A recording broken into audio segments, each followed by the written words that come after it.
আসসালামু আলাইকুম।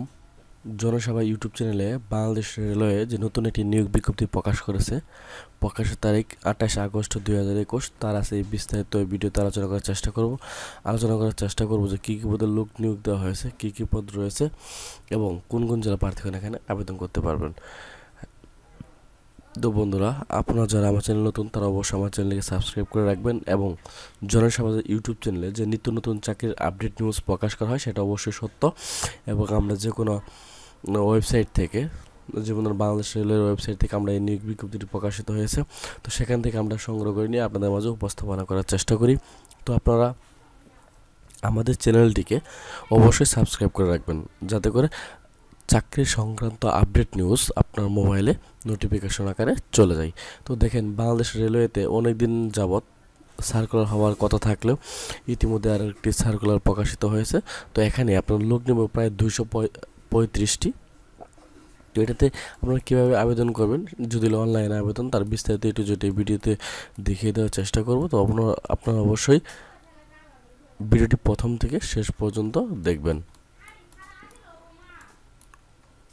তো চলুন ভিডিওটি শুরু করা যাক। তো দেখেন, মহাপরিচালকের কার্যালয়, মার্কেটিং, কর্পোরেট প্ল্যানিং বিভাগ, বাংলাদেশ রেলওয়ে, রেলভবন, ঢাকা। নিয়োগ বিজ্ঞপ্তি: বাংলাদেশ রেলওয়ে নিম্নে বর্ণিত রাজস্ব খাতভুক্ত স্থায়ী শূন্য পদ পূরণে নির্মিত শর্ত সাপেক্ষে বাংলাদেশের নাগরিকদের নিকট হতে নির্ধারিত ছকে অনলাইনে আবেদনপত্র আহ্বান করা যাচ্ছে। তো এখানে আপনার বলা হয়েছে যে ক্রমিক নাম্বার 1, পদের নাম ও বেতন স্কেল, জাতীয় বেতন স্কেল 2015 অনুযায়ী আপনার পদের নাম হচ্ছে সহকারী স্টেশন মাস্টার, গ্রেড 15, 9,700 টাকা থেকে 23,490 টাকা বেতন। আপনার পদের সংখ্যা 235টি পদ রয়েছে। শুধুমাত্র একটি পোস্টেই তারা 235টি লোক নিয়োগ দেওয়া হবে বা নেওয়া হবে আর কি। বয়সের সময়সীমা হচ্ছে আপনার 18 থেকে 30 বছর।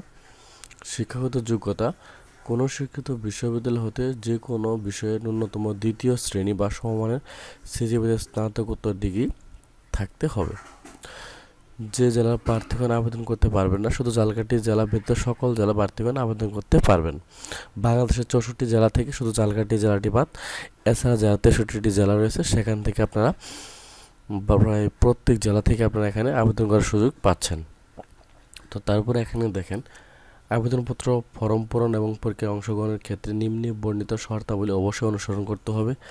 যে সকল প্রার্থীর বয়স 1 সেপ্টেম্বর 2021 তারিখ 28 বছর পূর্ণ হবে এবং 25 মার্চ 2020 তারিখে যাদের বয়স 30 বছর হবে বা হয়েছে, তারা আবেদনের যোগ্য মর্মে বিবেচিত হবেন।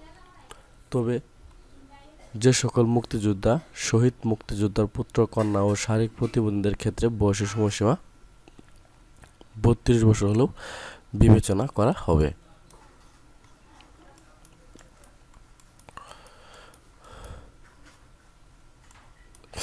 তো তারপরে দেখেন, নিয়োগ সংক্রান্ত বিষয়ে নিয়োগকারী কর্তৃপক্ষের সিদ্ধান্ত চূড়ান্ত বলে গণ্য হবে। লিখিত ও মৌখিক পরীক্ষায় অংশগ্রহণের জন্য কোনো প্রকার টিওডিও প্রদান করা হবে না।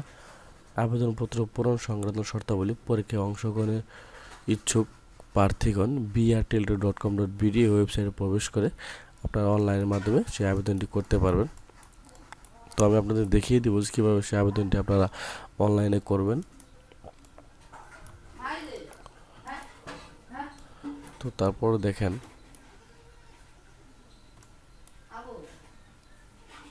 আপনার অনলাইনের মাধ্যমে আবেদন শুরু হবে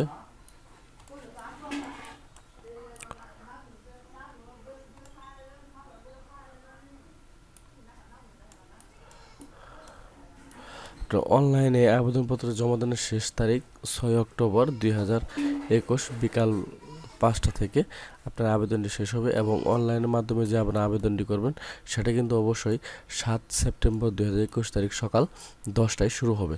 তো আপনারা এদিকে একটু খেয়াল রাখবেন যে আবেদনের শুরু তারিখ 7 সেপ্টেম্বর এবং অনলাইনে আবেদনের শেষ তারিখ 6 অক্টোবর বিকাল 5টা পর্যন্ত আবেদনটি চলবে। উক্ত সময়সীমার মধ্যে ইউজার আইডি প্রাপ্ত প্রার্থীগণ অনলাইনে আবেদনপত্র সাবমিটের সময় থেকে 72 ঘন্টার মধ্যে SMS এর মাধ্যমে পরীক্ষা ফি জমা দিতে হবে। অনলাইনে আবেদনপত্রে প্রার্থী তার রঙিন ছবি দৈর্ঘ্য 300x300 পিক্সেল, স্বাক্ষর 300x80 পিক্সেল স্ক্যান করে নির্ধারিত স্থানে আপলোড করবেন। ছবির সাইজ 100 কেবি এবং স্বাক্ষর সাইজ 60 কেবি হতে হবে। গ নাম্বার দেখেন, অনলাইনে আবেদনপত্রে পূরণকৃত তথ্য যেহেতু পরবর্তী সকল কার্যক্রমে ব্যবহৃত হবে, সেহেতু অনলাইনে আবেদনপত্র সাবমিট করার পূর্বে পূরণকৃত সকল তথ্যের সঠিকতা সম্পর্কে প্রার্থীর নিজ শতভাগ হতে হবে। তো আপনারা কিন্তু অবশ্যই যে অনলাইনের মাধ্যমে আবেদন ফর্মটি ফিল আপ করবেন, সেটা অবশ্যই সঠিকভাবে ফিল আপ করার পর সাবমিট করবেন। তো আমিও আপনাদের দেখিয়ে দিব যে কীভাবে আপনারা অনলাইনের মাধ্যমে সেই আবেদনটি করবেন। তো এখনও যেহেতু আবেদনটি শুরু হয়নি, যার কারণে আমি আপনাদের দেখিয়ে দিতে পারছি না। হয়তো বা কিছু আপডেট আসতে পারে, সেটা পরবর্তীতে আমি নেক্সট ভিডিওতে দেখিয়ে দেওয়ার চেষ্টা করব। তো তারপরে দেখেন, অনলাইনে আবেদনপত্রের অ্যাপ্লিকেশন ফর্ম যথাযথভাবে পূরণ করে নির্দেশ মানতে ছবি ও স্বাক্ষর আপলোড করে সাবমিট করা সম্পন্ন হলে সঠিকভাবে দাখিলকৃত আবেদনপত্রের ক্ষেত্রে কম্পিউটার ছবি সহ অ্যাপ্লিকেশন প্রিভিউ দেখা যাবে। নির্ভুলভাবে আবেদনপত্র সাবমিট করা সম্পূর্ণ প্রার্থী একটি ইউজার আইডি, ছবি এবং স্বাক্ষরযুক্ত একটি অ্যাপ্লিকেশন পাবেন। উক্ত অ্যাপ্লিকেশন কপি ডাউনলোড পূর্বক প্রিন্ট করে রাখতে হবে। তো আপনারা যে আবেদনটি দিয়েছে সেটা কিন্তু অবশ্যই পেমেন্ট দিতে হবে। সেই পেমেন্টে 2টি SMS এর মাধ্যমে পরীক্ষা ফি বাবদ 100 টাকা এবং টেলি চার্জ বা সার্ভিস চার্জ 12 টাকা, সব মোট 112 টাকা 72 ঘন্টার মধ্যে আপনাদের জমা দিতে হবে। তো কীভাবে আপনারা সেই SMSটি জমা দেবেন, এখানে কিন্তু আপনাদের নিয়মগুলো দেওয়া রয়েছে। তো আমি নেক্সট ভিডিওতে আপনাদের দেখিয়ে দেওয়ার চেষ্টা করব। তো অবশ্যই আপনারা আমার চ্যানেলের সাথে থাকবেন, সুস্থ থাকবেন, ভালো থাকবেন। আল্লাহ হাফেজ।